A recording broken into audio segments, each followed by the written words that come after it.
undercovered, underreported.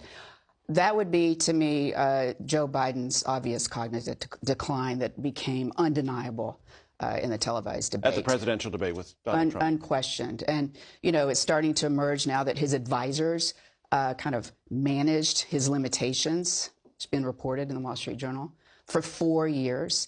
And yet he insisted that he could still run for president. We should have much more forcefully questioned whether he was fit for office for another 4 years, which could have led to a primary for the Democrats. It could have changed the scope of the entire election.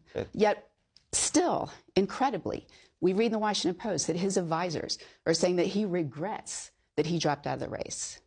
You know, that he thinks he could have beaten Trump. And I think that is either delusional or they're gaslighting. President Biden has said repeatedly he was sick during the debate June 27th in Atlanta, and he's always been fine, and he leaves fine. That is his position, the position of many of his top aides as well, even though there is that reporting. Robert Costa. The biggest story that's underreported, the battle for working voters across the country. I spent a lot of time this year with Sean Fain, the head of the UAW. That's the battle of the future. Who's going to win over that person who's aligned with labor, or the industrial worker in this country? Is it going to be the Democratic Party or the Republican Party? It remains a key story, deserves more attention. Caitlin Hewitt-Burns.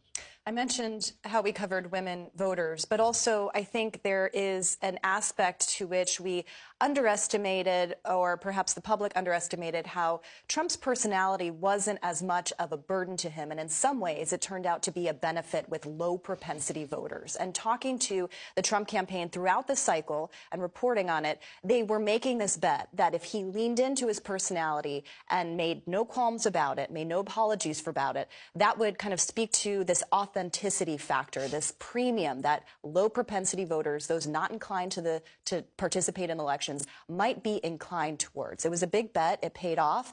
And it will remain, the biggest question I have is whether Republicans can replicate any of that, because so much of their political wins this year are unique to Donald Trump himself. Scott McFarland, underreported. The scope and size and political impact of these forthcoming January 6 pardons. Trump has never specified if it's everybody or just some people. Will it include people who gassed and beat police officers with baseball bats, or will it just be those who pleaded guilty to misdemeanors? He's never been pressed to specify if it's all or some, and what's the political impact. Did his voters really want that? Does he gain political capital or lose it if he pardons everyone? Ed O'Keefe. Once again, we don't cover the Western Hemisphere enough, and why it is that people come from the far reaches of South America. What is the gravitational pull of the United States in those particular countries? And it's going to be more critical than ever in the coming year that we continue to explore and explain why it is they continue to do so.